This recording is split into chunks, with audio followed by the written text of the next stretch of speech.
कि हमें ये पंगा नहीं करना चाहिए था। उनकी जो स्ट्रेंथ है वो उनकी इकोनॉमी है। खौफ मुझे इस बात का है कि अब मोदी क्या करेगा इसके बारे में किसी को आइडिया नहीं है। मोदी ने खासी जो है सिलसिला काम खराब कर दिया है कि हम भारत का इकोनॉमिकली मुकाबला नहीं कर सकते। जाहिर है उनकी किटी में पैसा बहुत ज्यादा है कि ये पाकिस्तान एक ऐसा मुल्क जो बिल्कुल डूबा हुआ है, इकोनॉमिक्स भी नहीं चल रही, गवर्नेंस भी नहीं चल रही, सियासत भी नहीं चल रही। एक जो बात मोदी ने कही वो ये कि खून और पानी एक साथ नहीं बह सकता। सीज फायर जो हुआ है पाकिस्तान और भारत के दरमियान, सीज फायर जो हुआ है वो आर्जी है और मज़ाकरात सिर्फ दहशतगर्दी और आजाद कश्मीर पर ही करेगा। पाकिस्तान और भारत दोनों न्यूक्लियर पावर है, जब चाहता है और पानी बंद कर देता है। याद रहे उनके पास पैसा बहुत है। हमारे मुकाबले में जो है उनके $650 बिलियन के रिजर्व्स हैं। उनकी 5 ट्रिलियन की जो है उनकी जीडीपी है। पाकिस्तान का पहले पानी बंद किया, फिर मिसाइल दागे, फिर ड्रोन हमले किए। नूर खान बेस पर कुछ न्यूक्लियर वेपन्स थे जिस पर इंडिया की ब्रह्मोस जाकर टकराई। हमारे से आप देख लें 11-12% ज्यादा है और उनका बजट जो है $80 बिलियन का, हमारा 10-11 बिलियन है। सो वो बड़ा फर्क है।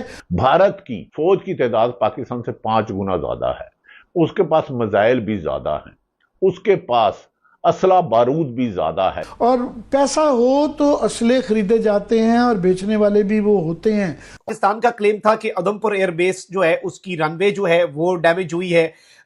S-400 जो है, उसके अलावा रेडार जो है। तो जितना प्रोपेगेंडा इन लोगों ने किया था वो सब बेनकाब हो गया। उनके आरोप जो टोन्स थे पाकिस्तान के तकरीबन हर छोटे बड़े शहर में पहुंच रहे थे। पूरी 78 साल हिस्ट्री में जिस तरह जब से ये सूरत हाल बनी है, जनरल आसिम मुनीर के आर्मी चीफ होते हुए पाकिस्तान के शहरों की ना तो कभी इतनी तौहीन हुई पूरी तारीख के अंदर। दूसरा, आसिम मुनीर का झूठ जो है कि ये कह रहे हैं जी हमने इतना ये कर दिया और हमने वो कर दिया। भाई कराची से लेकर रावलपिंडी तक। Osama bin Laden was found literally living in a house for years, a few hundred yards from one of Pakistan's main military bases. क्या मुसलसल खौफ की फिजा रही भारतीय शहरों में? जवाब है बिल्कुल नहीं। ये फैक्ट पता होना चाहिए आपको। पूरे पाकिस्तान का के अंदर जो सूरत हाल थी, ये मेरा असल मौजू है। और पाकिस्तान के अंदर सिर्फ टेरर के बेस कैंप नहीं तबाह हुए, बल्कि उनकी जो हिम्मत है, उनका जो साहस है। मैं सिर्फ आपको ये एक फैक्ट रिपोर्ट करना चाहता हूं। आप मुझे गद्दार कहना, हजार बार कहें यार। और S-400 missile defence system Narendra Modi जो है उसके पीछे दिखा। फौज ने कमाल काम किया। एक जो बात मोदी ने कही वो ये कि खून और पानी एक साथ नहीं बह सकता। और दहशतगर्दी के ऊपर हम पाकिस्तान से बात करेंगे और कश्मीर के ऊपर हम पाकिस्तान से बात करेंगे, लेकिन मोदी ने स्पेसिफिकली कहा कि आजाद कश्मीर से जो पाकिस्तान के जेरे कंट्रोल है उस पर वो बात करेंगे। पाकिस्तान जब बोलता है तो पाकिस्तान कहता है नहीं, हम मकबूजा कश्मीर में बात करेंगे जहां पे कश्मीरियों को इन्होंने दबा कर रखा हुआ है। आजाद कश्मीर में तो कश्मीरी पाकिस्तान से खुश है, वो तो पाकिस्तान के साथ रहना चाहते हैं, लेकिन मकबूजा कश्मीर में जो कश्मीरी है वो भारत के साथ नहीं रहना चाहते। अब खून और पानी एक साथ नहीं बह सकता, इसका मतलब यह है भारत सिंध तास मुआहदे की खिलाफवर्जी जारी रखेगा और वो ये कहता रहेगा कि हम पानी रोकेंगे, दरिया झेलम का, दरिया चनाब का और दरिया सिंध का। सीज फायर हो गया था इंडिया और पाकिस्तान के दरमियान, और उसके बाद जो है पाकिस्तानी टीवी चैनल्स पे मैंने देखा कि लोग डांस कर रहे हैं, मिठाइयां बांट रहे हैं और जंगी तराने जो हैं, वार एंथम्स भी सुनाई दे रहे हैं सीज फायर के बाद भी। मैं सुन रहा था कुछ देर पहले हामिद मीर ये कह रहे थे कि कांग्रेस ने बहुत हार्श क्रिटिसिज्म किया है मोदी जी की गवर्नमेंट पे कि उन्होंने मरवा दिया हमें। इस तरह की कोई बात आपके इल्म में आई है? जी, हामिद मीर जैसा इररिस्पॉन्सिबल जर्नलिस्ट इस दुनिया में नहीं हो सकता है। आपके जितने जर्नलिस्ट हैं इतने जंगजू हैं और इतने इररिस्पॉन्सिबल हैं, उनको कुछ पता नहीं होता है। उनको ना इंग्लिश आती है, ना वो इंग्लिश पढ़ सकते हैं, ना उनको हिंदी समझ आती है। कोई कांग्रेस ने कोई क्रिटिसिज्म नहीं किया। कांग्रेस और ऑल दी ऑपोजिशन सब मोदी जी के साथ खड़े हुए हैं। इनफैक्ट शशि थरूर जो कांग्रेस पार्टी का एमपी है वो बार बार जा रहा है सब चैनल्स में, नेशनल चैनल्स में और इंटरनेशनल चैनल में, और वो कह रहे हैं कि जो कुछ कर रहे हैं मोदी जी बिल्कुल ठीक कर रहे हैं। तो एक भी डे लाइट नहीं है बिटवीन ऑपोजिशन एंड मोदी साहब। आपके पत्नी ये जो जर्नलिस्ट हामिद मीर साहब और जितने भी आपके और मेन स्ट्रीम जर्नलिस्ट हैं जो बड़े पॉपुलर हो गए हैं पाकिस्तान में, हमारे यहाँ भी ऐसे हैं, इसमें कोई शक नहीं है। ये इररिस्पॉन्सिबल रिपोर्टिंग करते हैं और गलत रिपोर्टिंग करते हैं अपनी पॉपुलैरिटी को बढ़ाने के लिए। जी। अच्छा वसीम, आप कैसे देख रहे हैं आपको क्या लग रहा है कि ये जो सीज फायर है, will it lead to something better, lasting peace जिसको कहते हैं? और जो पीस एक्टिविस्ट हैं उनको क्या करना चाहिए इन हालात में? मसलन मैं आपके साथ शेयर करूं कि 4-5 दिन पहले मैंने इस स्ट्राइक से पहले एक ईमेल लिखा था नॉर्वेजियन प्राइम मिनिस्टर को, और यहाँ पे जो एम्बेसडर हैं उनको भी एक रिमाइंडर दिया कि प्लीज इसको फॉलो अप कीजिए। तो क्या करना चाहिए पीस एक्टिविस्ट को? बहुत मुश्किल हालात रहे हैं पिछले जो हैं ये चंद दिन जो हैं, क्योंकि लोग जो हैं जब इस तरह का माहौल होता है अपनी रैशनैलिटी खो बैठते हैं। अच्छे खासे जो प्रो पीस लोग भी थे वो भी आपको एक डिफरेंट मूड में नजर आए।